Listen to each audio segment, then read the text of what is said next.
Assalamualaikum warahmatullahi wabarakatuh. Salam olahraga. Baiklah, berjumpa lagi dengan Bapak Muhammad Husain SPD, Bapak Guru Mapel PJOK di SMA Negeri 5, Bagan Sinebah. Baiklah, pada pertemuan kali ini Bapak menyambung materi bab 9, yaitu pergaulan sehat.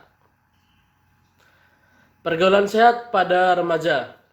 Pergaulan sehat dapat juga diartikan sebagai proses interaksi yang dilakukan oleh individu dengan individu atau individu dengan kelompoknya dengan normal, baik tubuh, jiwa maupun kehidupan sosialnya. Oke, jadi pergaulan sehat itu artinya itu ya interaksi antara individu dengan individu lain ataupun individu dengan kelompok ya dengan normal ya, baik itu tubuhnya, fisiknya maupun jiwanya ataupun mental dan kehidupan sosialnya itu dengan baik.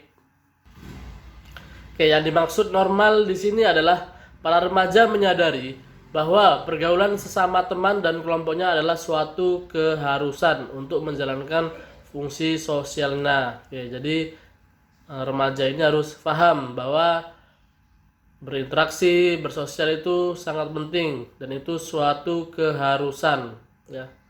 Agar setiap anak memperoleh keuntungan pribadi dalam hal perkembangan kepribadiannya. Nah, seperti yang Bapak sampaikan pada pertemuan sebelumnya, lingkungan sosial itu atau kita bersosial itu bisa membentuk suatu kepribadian ya. Kepribadian yang baik ataupun buruk tergantung lingkungan sosialnya. Kalau lingkungan sosialnya baik, maka kepribadiannya bisa terbentuk dengan baik. Nah, seperti itu. Oke, kita lanjut. Beberapa cara remaja bergaul secara sehat. Oke, jadi ada beberapa cara seorang anak itu atau remaja itu bergaul secara sehat agar tidak terjerumus ke hal-hal yang negatif.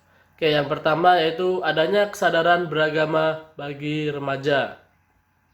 Oke, bagi anak remaja sangat diperlukan adanya pemahaman, pendalaman, serta ketaatan terhadap ajaran agama.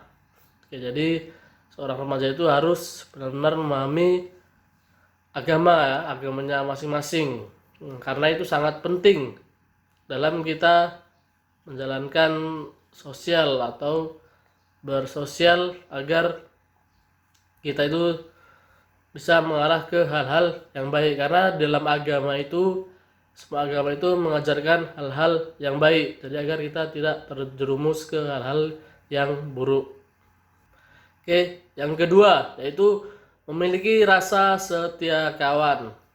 Rasa setia kawan dibutuhkan agar dapat terjalin hubungan sosial remaja yang baik.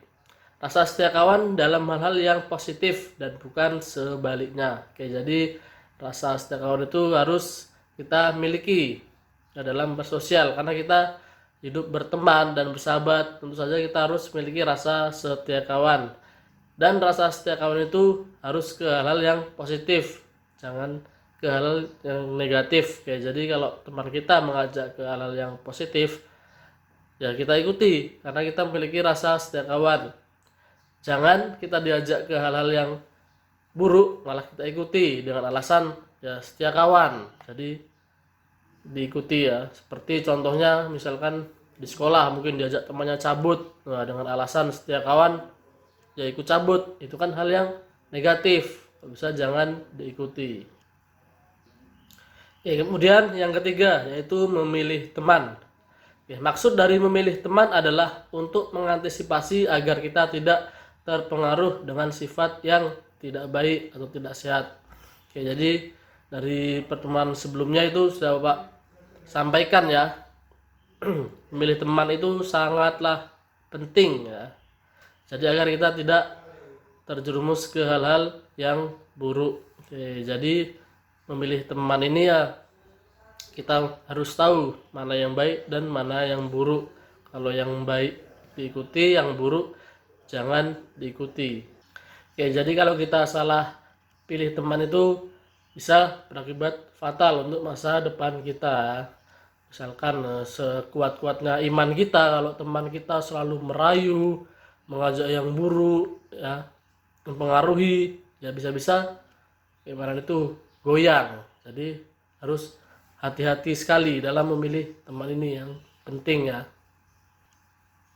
Oke, walaupun begitu, teman yang pergaulannya buruk tidak harus kita asingkan, melainkan kita tetap berteman dengannya, tapi harus menjaga jarak ya. Kalaupun misalkan di lingkungan kita, mungkin di kampung ada teman kita yang melakukan hal-hal buruk ya, boleh saja ditemani, tapi harus tetap jaga jarak dan kita tahu batasan-batasan ya, jangan sampai kita mengikut arusnya. Oke, jadi jangan sampai terpengaruh.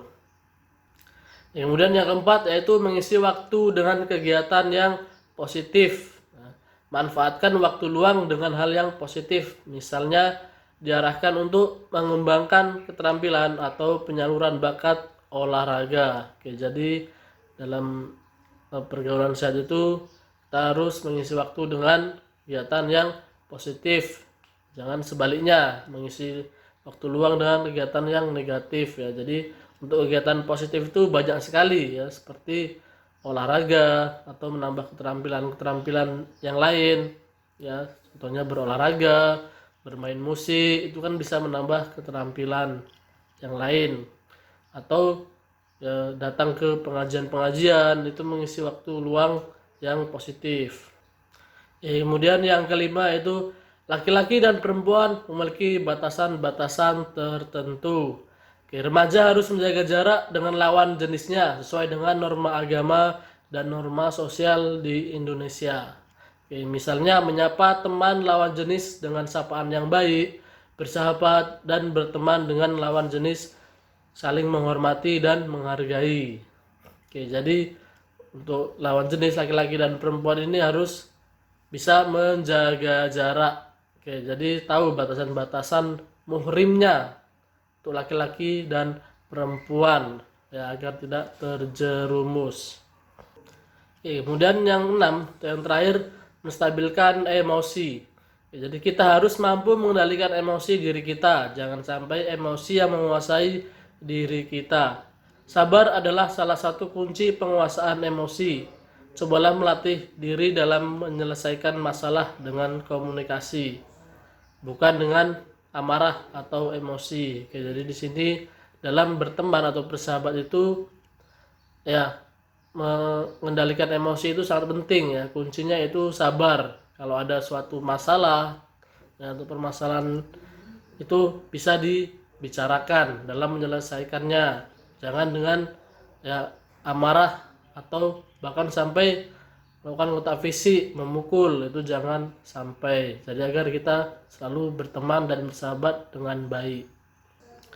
Baiklah, kesimpulannya yaitu jadi anak-anak semua agar bisa bergaul secara sehat. Tadi ada poin-poin atau cara remaja bergaul secara sehat ya, mudah-mudahan anak-anak semua bisa memahami dan mempraktikannya agar pergaulannya itu ke hal-hal yang positif, bukan ke arah yang negatif. Baiklah, mudah-mudahan apa yang Bapak sampaikan pada pertemuan kali ini bisa bermanfaat bagi kita semua. Baik, untuk pertemuan kali ini Wak cukupkan. Akhir kalam, assalamualaikum warahmatullahi wabarakatuh. Salam olahraga dan tetap semangat.